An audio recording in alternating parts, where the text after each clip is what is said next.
Praise the lord. దేవునికి స్తోత్రం. వాక్యం వెళ్దాం.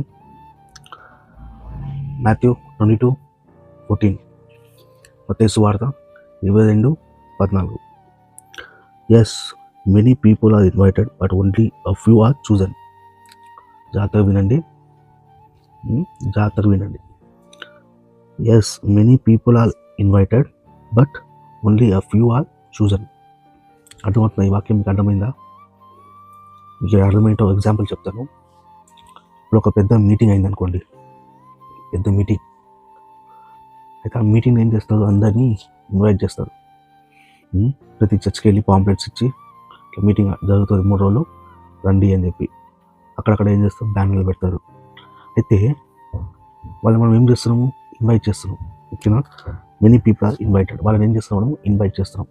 అయితే ఇన్వైట్ చేసి చాలామంది ఏం చేస్తారు, అక్కడికి వస్తారు. అక్కడ చాలామంది వస్తారు, ఓకే. కానీ అక్కడ పాటలు అన్నీ కరెక్ట్ బాగుంటుంది, అప్పుడు దాకా బాగా ఎంజాయ్ చేస్తారు.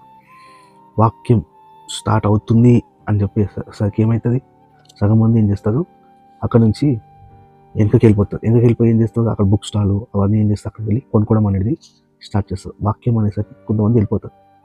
అక్కడ వాక్యం శ్రద్ధగా కరెక్ట్గా వినేటోళ్ళు కొంతమంది ఉంటారు. అండ్ వాక్యం వినాలి అని చెప్పి వినేటోళ్ళు కొంతమంది ఉంటారు. వాళ్ళు ఏంటంటే chosen, but only few are chosen. మీకు అర్థమవుతుందా? చాలామంది ఇన్వైట్ చేస్తారు, చాలామంది వస్తారు, కానీ ఆయన వాక్యమే మనం వినాలి అని చెప్పి వచ్చిన వాళ్ళు ఏంది, కొంతమంది. అర్థమవుతుందా? ఇప్పుడు మనము ఏ కేటగిరీలో ఉన్నాం అనేది మనం ఆలోచించాలి. ఓకేనా? ఇన్వైట్ చేసిన దాంట్లో ఉన్నామా, చూజన్ దాంట్లో మనం ఉన్నామా అనేది మీరు బాగా ఆలోచించాలి. చూజన్లో ఉంటే మనం ఏం చేయాలంటే ఆయన వాక్యాన్ని శ్రద్ధగా వినాలి. ఈ వాక్యాన్ని మీకు చెప్తున్నాను, జాగ్రత్తగా వింటున్నారా లేదా? ప్రతిదీ ఆయన చూస్తున్నాడు మిమ్మల్ని. జాగ్రత్త అయిన వాక్యాన్ని ఏం చేయాలి, మీరు వినాలి. దాని ప్రకారం మీరు ఏం చేయాలి, నడుచుకోవాలి. ఓకేనా? అది చూజన్ పీపుల్ చేసే పని. అది ఇన్వైట్ చేసే పిల్లలు ఏం చేస్తారు, వాక్యం అనేసరికి ఏం చేస్తారు అంటే దూరం వెళ్ళిపోతారు.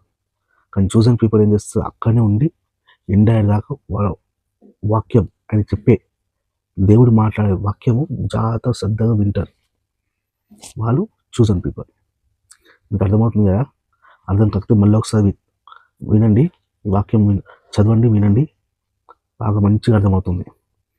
ఓకేనా? దేవుడు మిమ్మల్ని దీవించిన దాకా. ఆమేన్.